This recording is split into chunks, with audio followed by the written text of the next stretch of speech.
and I have come up with our list of GMs and head coaches. And I'm gonna jump to some of the comments here. Erias Wright said he's seen enough of Sam. He said he's seen enough. Mama Waller said hello, everyone. Hey, mom.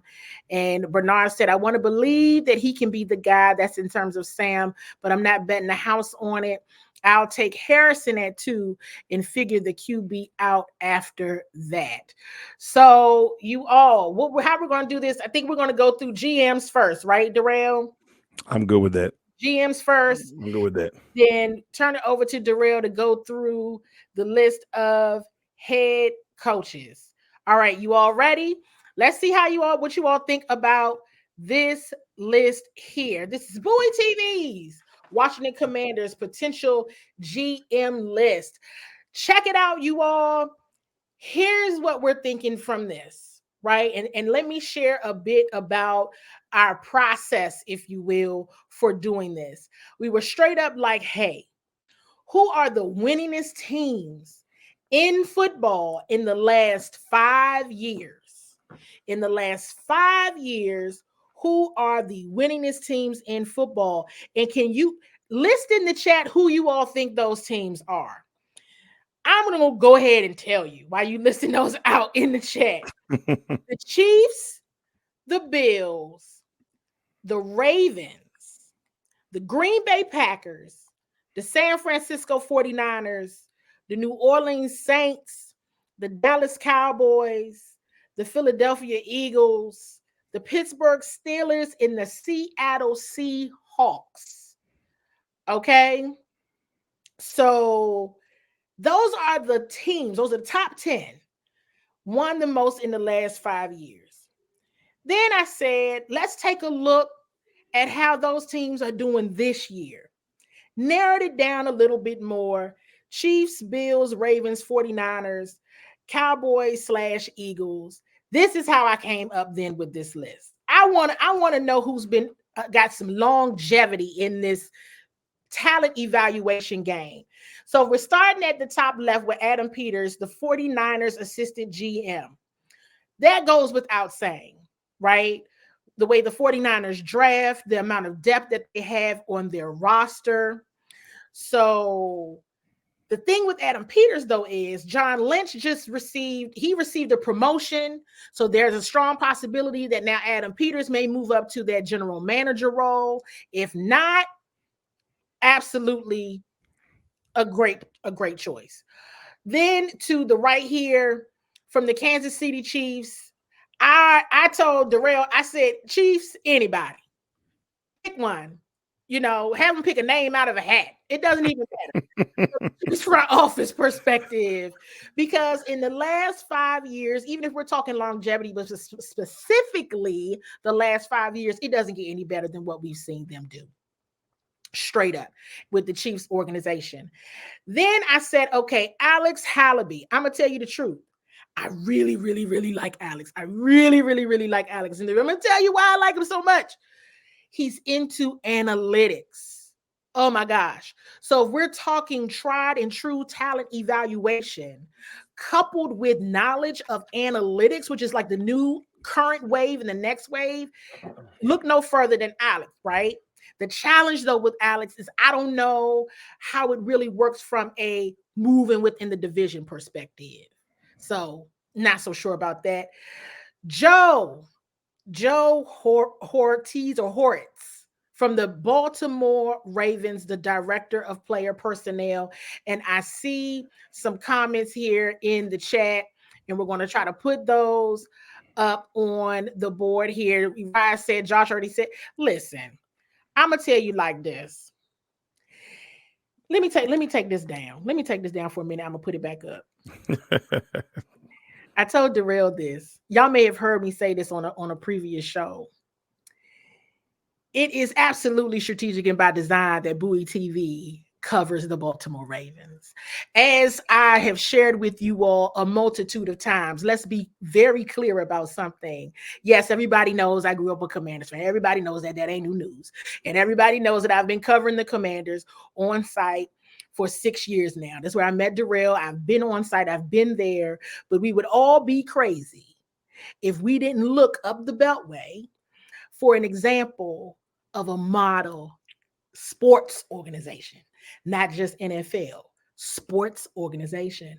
And so, with the opportunity here at Bowie Television, we absolutely said, we're going to shoot our shot and cover the Baltimore Ravens. And Darrell kicked that off for the team at the beginning of OTAs last summer, and Karita Parks has kept that going. But let's be very clear about something. If you were to model after any organization in the NFL, when you got an example right up the road, that is what you use. The example up the road. Don't cry, Urias. It's a very, very organization to model after. It, the record speaks for itself. And let's also be clear about something else that Josh Harris has said. He wants to be competitive in the playoffs. Everybody wants to win a championship. Everybody wants to win a Super Bowl. But he talks about being competitive in the playoffs. And the Ravens are a team that have absolutely been consistent and competitive year after year. And the vibe is immaculate. Malik Boyd, Bills assistant GM. That's another team quietly has drafted very, very well and has also made some great free agency moves. We know that each one of these teams that we are listing out here as potential GMs, they've all made great decisions from a free agency and draft perspective consistently over the years. Down there at the bottom, a wild card pick, Don Appointe. You maybe have heard her name here recently. She's the NFL chief administrator of football operations. That means all of the teams in their football operations report to her. How about we say she's a bad mama jamma, okay? She know what she got going on, so we got to put her on our list. Now, here's a couple of sleepers. Now, Darrell has grown up a Green Bay Packers fan. I said, now, look now, I ain't going to say nothing. I ain't trying to, but the Green Bay Packers quietly draft very well. Very well. And Milt Hendrickson has a history being in whose front office? The Baltimore Ravens. Oh, hey, listen, we're doing our homework over here. And quiet as kept, another bad, you go ahead, shut your mouth. Catherine Raish from the Cleveland Browns. Darrell brought the Browns up. Hey, listen, they've made free agency moves. This is a team that we've seen just this year go through 4 quarterbacks and make the playoffs. This is a team that was once laughed at, once joned on, once talked about. Now they're a team to beat. Darrell, I like that list. I love it. I like the list. I like the list. It's so the person on the list that I think if they hold true to the Ravens and the model, then Horowitz is more likely or a strong opportunity to be the pick. Now I may be a little biased. on this one, but Milton Henderson is a very quiet piece on that Green Bay Packers team, where you look at the youngest offense in football right now. And they're 1 win away from making the playoffs. They got 8 wins this year. The entire offense, the skill positions minus the offensive line, 23 and under. Jordan Love is 25. And their receivers are playing out of their minds. The offensive line is protecting them beyond belief. And it's because they've been able to find pieces when people get hurt. David Bakhtiari goes down. Well, okay, we're just going to go ahead and plug in this young man, Walker. He's having a great season. You see the receivers go down each week. They've had 3 or 4 receivers in and out, flushing out that lineup. They've had like 6 or 7 guys, and they've been rolling. And it's because they've always been able to evaluate talent. The defensive side of the ball is a little bit shaky from here and there, but they still find the talent. And I really think he could be a really undercover one. If you look at the fact that the Baltimore Ravens, he was with the Ravens from 2005 to 2018. So that is 13 years. Am I saying that right? Yes. So that's 13 years. That means he was under Ozzie Newsome. He knows how the Ravens run. And if you're not trying to steal Joe Horowitz, that's a guy that you kind of lean into and you go there. There's so many great candidates on this list. And I'm not going to lie to you, Candi. The Commanders the last couple of years have been all about diversity, all right? So the diversity part kind of makes me think, oh, maybe they go boy, or maybe they go from get a female or a Yeah, woman Dawn or to Catherine. take that role. So Mhm.